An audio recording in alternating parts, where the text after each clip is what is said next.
Okay, तो 2012 में Elon Musk जब इलेक्ट्रिक व्हीकल का सपना पूरी दुनिया को बेच रहे थे तो उन्हें पता था कि उनकी कार बहुत ही कम लोग खरीदेंगे, क्योंकि सबके मन में सबसे बड़ा सवाल ये था कि नॉर्मल कार में जब भी पेट्रोल कम होगा तो उसे आसानी से भरवाया जा सकता है, लेकिन एक इलेक्ट्रिक व्हीकल की अगर बैटरी डिस्चार्ज हो गई तो उसे चार्ज करने के लिए तो बहुत टाइम लग जाएगा और तब तक उस कार को यूज नहीं कर सकते। तो इस ऑब्जेक्शन का रेजोल्यूशन इलॉन मस्क ने बताया कि देखो, टेस्ला कार के साथ आपके पास दो ऑप्शन होंगे। पहला तो ये कि आप उसे किसी चार्जिंग स्टेशन में चार्ज कर लो, या फिर आप कभी भी पूरी बैटरी पैक को स्वैप करवा सकते हैं, यानी कि अपनी टेस्ला गाड़ी की सारी बैटरीज निकाल के नई बैटरीज लगवा सकते हैं और इसके लिए सिर्फ 90 सेकंड्स लगेंगे। इसके लिए वो स्टेज पर दो कार्स लेके आए। पहली थी ऑडी की पेट्रोल की गाड़ी, दूसरी थी टेस्ला मॉडल एस जिसकी बैटरीज एक्सचेंज करनी थी। टाइम स्टार्ट किया जाता है और करीबन 1 मिनट 33 सेकंड के बाद मॉडल एस टेस्ला अपनी बैटरी चेंज करके स्टेज से चली जाती है, लेकिन ऑडी वहीं खड़ी है। इलॉन मस्क कहते हैं कि अभी तो हमारे पास बहुत टाइम बचा है, चलो एक और टेस्ला गाड़ी की बैटरी एक्सचेंज करते हैं। और अब स्टेज में एक और व्हाइट टेस्ला कार आती है और अगेन 1 मिनट 30 सेकंड्स में उसकी बैटरी स्वैप हो जाती है और वो भी स्टेज से चली जाती है, लेकिन बेचारा ऑडी वाला अपनी गाड़ी में पेट्रोल भरता रहता है और लोग बहुत तालियां बजाते हैं। ओके, तो अब इस इंसिडेंट में ये इशू है। ऑलमोस्ट 10 साल के बाद टेस्ला के स्पोक्स पर्सन ने खुद कहा है कि बैटरी स्वैपिंग में एक्चुअल में बहुत सी प्रॉब्लम्स हैं, इसलिए बैटरी को चार्ज करना ही बेस्ट वे रहेगा। 9 साल के बाद यानी 2021 में टेस्ला बोल चुके हैं कि हम बैटरी स्वैप में वापस नहीं जाएंगे, यानी वो पूरे इस थॉट प्रोसेस को खत्म कर चुके हैं जो उन्होंने पहले क्लेम किया था कि उन्होंने अचीव कर लिया है। अगर रियल लोगों का रिव्यू लिया जाए जिन्होंने एक्चुअल में बैटरी स्वैप करवाई है, तो उनका कहना है कि जितना टाइम उन्हें बैटरी को चार्ज करने में लगता है उतना ही टाइम उन्हें बैटरी को चेंज करने में लगा है। Argument 2,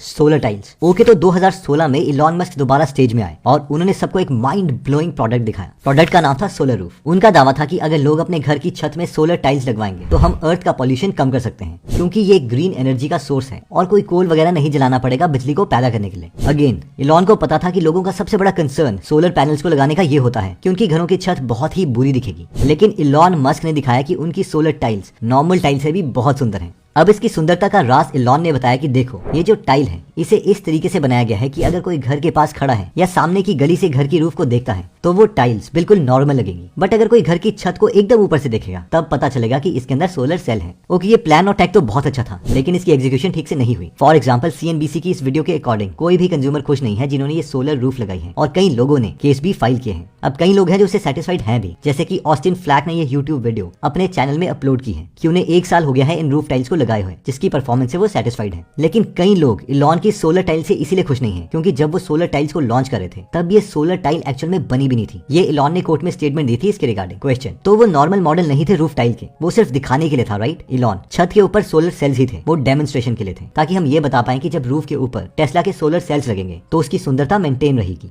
argument 3, Ukraine. ओके, तो रशिया और यूक्रेन की लड़ाई के दौरान यूक्रेन के गवर्नमेंट ऑफिशियल मिखाइलो फेडोरोव ने इलॉन मस्क को ये ट्वीट किया और कहा कि हम तुम्हें रिक्वेस्ट करते हैं कि अपने स्टारलिंक के जरिए हमें इंटरनेट कनेक्शन प्रोवाइड करो, ताकि रशिया जब हमारे इंफ्रास्ट्रक्चर को तोड़े तब भी हमारे पास इंटरनेट कनेक्शन बना रहे। इस पर इलॉन मस्क ने ट्वीट किया कि स्टारलिंक की सर्विस यूक्रेन में एक्टिव कर दी है और टर्मिनल्स हम जल्दी असाइन कर देंगे। सब लोगों ने इलॉन की इसके लिए बहुत तारीफ करी कि वाह यार, बिलियनर हो तो ऐसा, क्योंकि इलॉन मस्क ने कहा था कि स्पेसएक्स जो कि स्टारलिंक की पेरेंट कंपनी है वो हर महीने $20 मिलियन खर्च कर रही है यूक्रेन में इंटरनेट सर्विस प्रोवाइड करने के लिए। पर एक्चुअली फिर ये ट्वीट आया एक यूक्रेन की सिटीजन की तरफ से जिनका नाम था मिलेनिया पोडोलेक। उन्होंने कहा कि इलॉन मस्क बहुत कह रहे हैं कि वो यूक्रेन के सिटीजन को फ्री में इंटरनेट प्रोवाइड कर रहे हैं, लेकिन ये रही मेरी बैंक स्टेटमेंट जहां मैं हर महीने इनकी सर्विस के लिए पे करती हूँ। और CNN में एक न्यूज आई थी जिसके अकॉर्डिंग स्पेसएक्स कह रहा था कि हम यूक्रेन को और टर्मिनल्स डोनेट नहीं कर सकते, इसलिए यूएस गवर्नमेंट से रिक्वेस्ट करी कि वो इसमें इनकी हेल्प करे $122 मिलियन देके। अब लोग सवाल ये उठा रहे हैं कि अगर नॉर्मल स्टारलिंक का प्राइस भी देखो तो शुरू में स्टारलिंक का डिवाइस के लिए $600 देने पड़ते हैं, उसके बाद हर महीने $110 बेसिक कनेक्शन के लिए है। अब अगर इलॉन मस्क यूक्रेन में कई लोगों से इसके लिए पैसे चार्ज कर रहे हैं और यूएस गवर्नमेंट से इसके लिए टैक्स रिबेट मांग रहे हैं तो वो साफ साफ इसे एडमिट क्यों नहीं करते। Argument 4, Tesla robot. लोगों का कहना है कि इलॉन मस्क पब्लिसिटी गेन करने के लिए हम लोगों को झूठे प्रोडक्ट के डेमोस दिखाते हैं जो उन्होंने उस वक्त बनाए भी नहीं होते। जैसे कि अगर हम कुछ महीने पहले देखें तो इलॉन मस्क स्टेज में अपना टेस्ला ह्यूमनॉइड रोबोट लॉन्च कर रहे थे। इस रोबोट में कोई आर्टिफिशियल इंटेलिजेंस नहीं थी, ये एक सुस्त सा रोबोट था जिसने नॉर्मली बस अपने हाथ हिलाए और फिर वो खड़ा हो गया। इसके बाद इलॉन मस्क ने कहा कि हमारे पास एक और एडवांस्ड वर्जन है इस रोबोट का। जब वो नया एडवांस्ड वर्जन रोबोट आया तो ये खुद चल भी नहीं सकता था और 3 लोग उसके सपोर्ट के लिए खड़े हुए थे, जबकि अगर हम इन्हें बॉस्टन डायनामिक्स के रोबोट के साथ कंपेयर करें तो वो आउटस्टैंडिंग है और टेस्ला ह्यूमनॉइड रोबोट से बहुत एडवांस है। अब ऑब्वियसली हमें से कई लोग बोलेंगे तो क्या हुआ, कम से कम ये रोबोट्स इंप्रूव हो रहे हैं और थोड़े टाइम के बाद ये और बेटर बन जाएंगे और बॉस्टन डायनामिक्स के रोबोट से भी बेटर हो जाएंगे। बट लोगों के नाराज होने का मेन कारण ये वीडियो क्लिप्स हैं जो इलॉन ने स्टेज में दिखाई। उन्होंने कहा कि हमारा रोबोट और बेटर चीजें कर सकता है, जैसे कि यहाँ पर हम देख सकते हैं कि ये रोबोट बॉक्स को उठा के टेबल के पास पहुंचता है और साथ में एक लड़का नॉर्मली अपने लैपटॉप में कुछ टाइप कर रहा है और ऐसे बिहेव करता है कि ये टेस्ला रोबोट का चलना ये तो ऑफिस में कॉमन सी बात है। लेकिन अगले ही शॉट में जैसे ही ये रोबोट बॉक्स को नीचे रखता है हम देख सकते हैं कि पीछे जो लड़का पहले कंप्यूटर में टाइप कर रहा था वो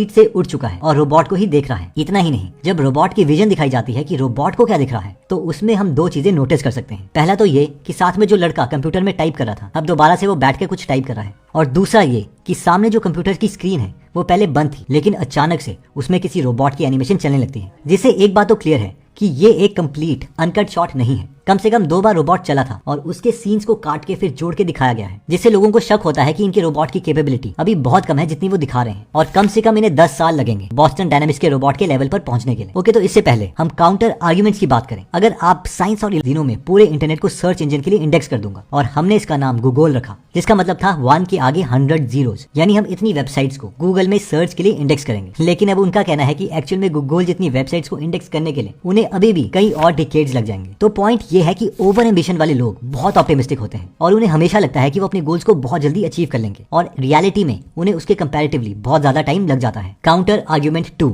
पार्किंसन लॉ। पार्किंसन लॉ कहता है कि जितना आप सोचोगे कि इस टाइम को करने के लिए आपको उतना टाइम लगेगा, तो एक्चुअल में आपको उतना ही टाइम लगेगा। फॉर एग्जांपल, अगर इलॉन मस्क ये कह देते हैं कि मुझे मार्स में लोगों को पहुंचाना है जिसके लिए मुझे 50 साल लगेंगे, तो उनकी टीम ये काम 50 साल से पहले नहीं कर पाएगी। इसलिए उन्हें हमेशा ऑप्टिमिस्टिक रह के ऐसी टाइमलाइंस चूज करनी पड़ेगी, और यही रीजन है कि इलॉन मस्क ने सोलर रूफ तैयार नहीं भी किया था, तो भी वो एक विजन अपने लोगों और टीम को दिखा रहे थे कि अब हमें इस विजन को पूरा करना ही है। लेकिन लोगों को इसमें प्रॉब्लम ये लगती है कि देखो, इलॉन मस्क ने कहा था कि वो 2022 में मार्स में कम से कम 2 कार्गो शिप्स पहुंचा देंगे।